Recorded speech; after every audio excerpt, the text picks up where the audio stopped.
বাংলাদেশিদের গাঁড়ে ঢুকে গেছে এবার পক পক।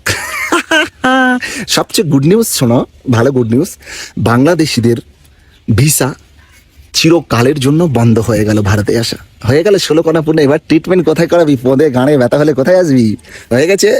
আবার আর একটা গুড নিউজ হচ্ছে এটাই যে আমেরিকা সরকার ট্রাম্প মোদিজিকে পুরোপুরি বলেই দিয়েছে যে বাংলাদেশ যদি চুলকানি করে তোমরা সাইজ করে নাও, আমাকে বলার কোনো দরকার নেই, আমি দেখবো না, তোমরা দেখো।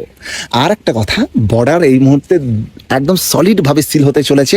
বিএসএফ জওয়ানরা কড়া নিরাপত্তা, সেখানে সমস্ত কিছু প্রোভাইড করে দিয়েছে, কোথায় কি লাগাতে হবে না লাগাতে হবে, মেশিন টেশিন সব রেডি হয়ে গেছে। একটা পোকা পর্যন্ত ভারতে ঢুকতে পারবে না। আর বাংলাদেশিরা আজকে এই ব্যান করো সেই ব্যান করো, কোকা কোলা ব্যান, আজকে বাটা কোম্পানির জুতো চুরি করে নিয়ে আসছে, লুট করছে, কেপ।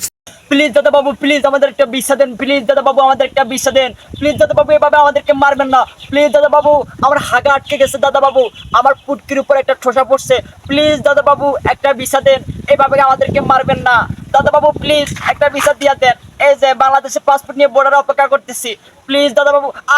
দাদা বাবু আমার ফুটকিতে একটা ঠোসা উঠছে, আমার হাগা আটকে গিয়েছে দাদা বাবু, তোমাদের ওই যে ভারতে গিয়ে একটু হাত দিয়েছে দাদা বাবু, বাবু আমাদেরকে একটু চিকিৎসার ব্যবস্থা করে দাও দাদা বাবু। ওই যে আমার ফুটকিতে একটা ঠোসা উঠছে দাদা বাবু, একটু চিকিৎসার জন্য ব্যবস্থা করে দাও দাদা বাবুর, একটু একটু একটু সহানুভূতি দেখাও দাদা বাবু, আমরা বাঙালি দাদা বাবু, প্লিজ। এই যে পাসপোর্ট দেখতেছো দাদা বাবু, আমি পাসপোর্ট নিয়ে রেডি আছি তো।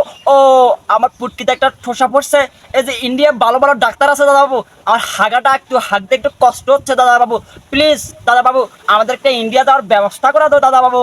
দাদা বাবু তোমাদেরকে একটা কথা বলি, এই তো গোমূত্র খাওয়া বন্ধ করে দাও, তাহলে দাদা বাবু তোমাদের মাথার ভিতরে কিছু না কিছু ঢুকবে দাদা বাবু। আমার হাগা বন্ধ হয়ে যাচ্ছে, আমি একটু বাড়িতে গিয়ে হাঁটতে চাই, একটু চিকিৎসার ব্যবস্থা করে দাও দাদা বাবু, প্লিজ একটু সহানুভূতি দেখাও দাদা বাবু। দাদা বাবুরা আর কত এই যে গোমূত্র খাওয়া, আর কত গরুর মুদ খাওয়া, এই মুদ খাইতে খাইতে দাদা বাবু তোমাদের ব্রেনটা একবার লস হচ্ছে দাদা বাবু, প্লিজ দাদা বাবু তোমাদেরকে কি বলি শোনো, আমাদের বাংলাদেশে এখন এই যে হাড়ের চিকিৎসা হয় দাদা বাবু, তারপর হচ্ছে যে কিডনি ট্রান্সফার হয় দাদা বাবু, তোমরা এগুলো জানো না? আমাদের হাসি আপা চলে গেছে গা, তবে আমাদের বর্তমান উন্নত এই যে চিকিৎসা ব্যবস্থা খুবই ভালো দাদা বাবু। দাদা বাবু আমাদের দিকে তাকানোর দরকার না দাদা বাবু, আমরা যদি বাংলাদেশ থেকে চিকিৎসা না নিতে যাই দাদা বাবু, তোমাদের কি হবে জানো? তোমরা না খাইয়ে মারতে হবে। তো দাদা বাবু আমার একটা ভিসা দিয়ে দাও, আমার ওই যে পুটকিতে একটা মানে ঠোসা পড়ছে, আমি একটু ইন্ডিয়াতে হাইগা দিয়ে যাই, কারণ আমার ভালো ভালো চিকিৎসা, হাড়ের চিকিৎসা, তারপর হচ্ছে যে কি দাদা বাবু ওই যে আমাদের কিডনি ট্রান্সফারও এখন বাংলাদেশের মধ্যে হয়। আমাদের ওই যে যেগুলো নোংরা আমাদের পুটকিতে আমাদের পিছনে হাগা বন্ধ হয়ে যায় না, ওগুলো আমরা ভারতে গিয়ে ওই যে ডাক্তার বাবুদের কাছ থেকে করাইতে চাই, কারণ ওরা পায়খানা টাইখানা ওরা তো গাঁটবে দাদা বাবু। আমাদের বাংলাদেশি ডাক্তাররা এত এত খারাপ না, কি কইছে দাদা বাবু বুঝছো? বাংলাদেশে এখন ভালো ভালো চিকিৎসা হয় দাদা বাবু, কি কইছে কথা বুঝছো দাদা বাবু?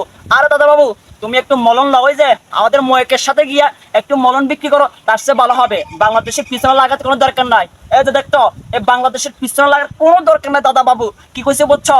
আমাদের বাংলাদেশে ভালো ভালো চিকিৎসা হয় দাদা বাবু। আমার ফুটকিতে একটা ঠোসকা পড়ছে, এই ঠোসকার জন্য আমরা ইন্ডিয়া যাব, তবে ভালো কাজের জন্য কিন্তু দাদা বাবু আমরা ইন্ডিয়াতে যাব না, কি কইছি কথা বুঝছো দাদা বাবু? দাদা বাবুরা নমস্কার নমস্কার, বেশি বাদ দেখাও না দাদা বাবু, আমরা বাংলাদেশের সব চিকিৎসা চলে এখন। কি অবস্থা ভাইয়া?